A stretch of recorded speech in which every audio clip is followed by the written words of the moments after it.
जरा बात कठुआ की भी आपके सामने रखते हैं। कठुआ ऑपरेशन भी लगातार जारी है और कठुआ ऑपरेशन में कुछ मजीद बातें सामने आ रही हैं और इब्तिदाई खबरों के मुताबिक 4 इंतहा पसंद या मुसल्लह अफराद थे जिन्होंने कठुआ के अंदर ये इंसिडेंट पे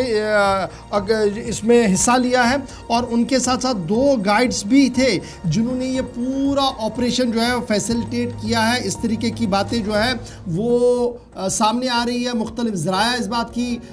तस्दीक कर रहे हैं और ज़राया ब्लॉग में भी इस तरीके के मज़ामीन और इस तरीके की खबरें जो वो छप कर आ चुकी है। लेकिन कठुआ वाले मामले पर लोकल्स की तरफ से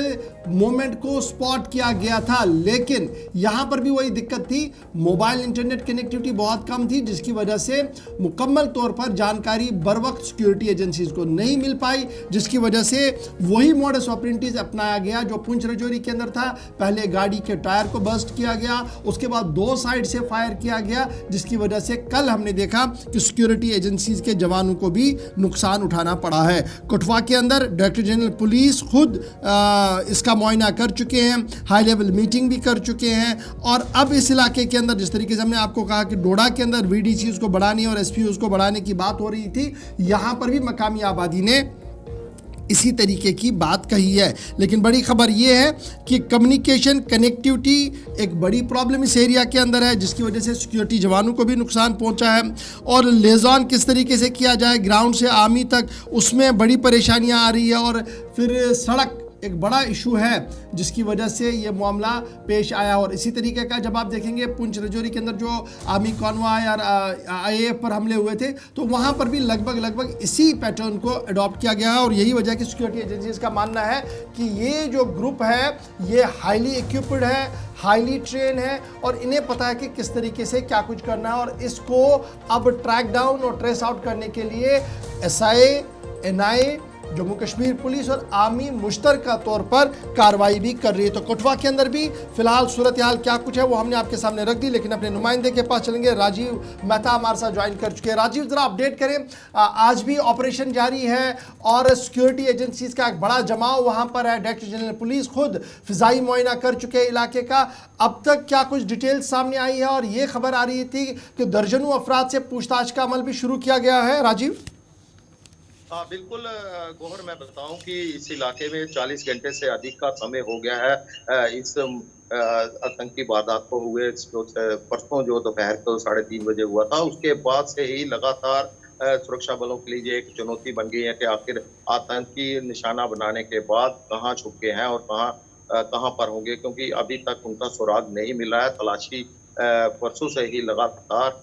इस इलाके में बड़े पैमाने पर चल रही है। बड़ा इलाका उन्होंने घेर कर रखा हुआ है और इसके बाद स्थानीय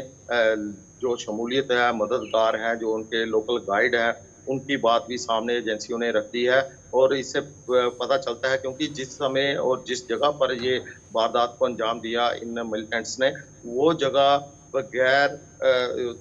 लोकल मदद के वहाँ पर हमला होना नामुमकिन सा है, क्योंकि सीधी सड़क है वहां से और दूर से जब गाड़ी आती है तो वह छुपकर बैठे हुए थे पहाड़ी से, जहां से नजर नहीं पड़ती। लेकिन लोकल गाइड होने की वजह से उन्होंने पूरा उनको रैकी करके इस जगह की थी, जिसके कारण उन्होंने सटीक निशाना लगाते हुए सेना की गाड़ी को निशाना बनाया और 5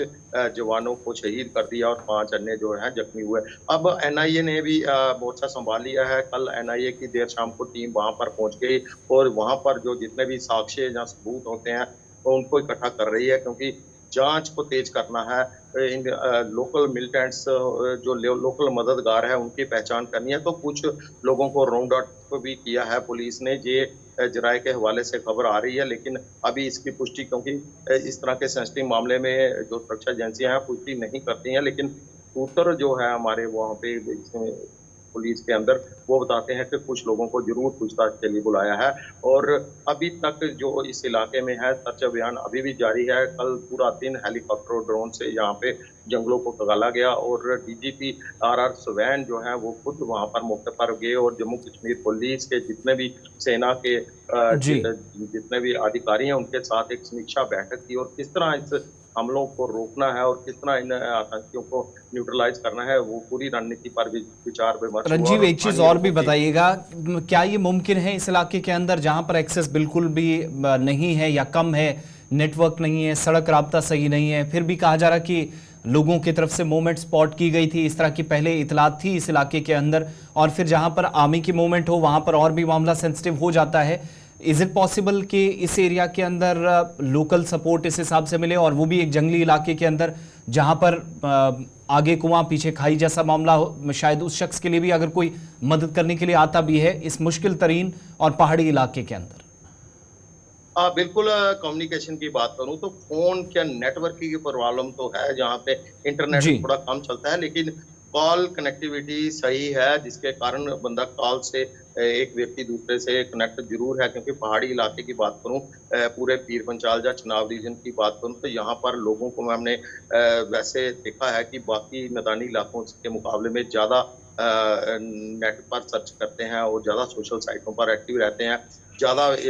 जो स्थानीय पेज और स्थानीय लेवल पर जो न्यूज़ नेटवर्क है वो इन इलाकों में भी काफ़ी ज़्यादा है। तो लगता है कि कनेक्टिविटी की इतनी बड़ी प्रॉब्लम नहीं है, लेकिन अगर किसी ने सूचना देनी है तो वो कोई ना कोई ज़रिया ज़रूर निकालेगा। अगर समय रहते सूचना होती तो पुलिस और जितनी भी सेना है उस इलाके में ज़रूर कार्रवाई करती, लेकिन कनेक्टिविटी इंटरनेट के लिहाज से थोड़ी कम हो सकती है। एक लेकिन बड़ा मसला है। बहुत बहुत कॉल के शुक्रिया रंजीव।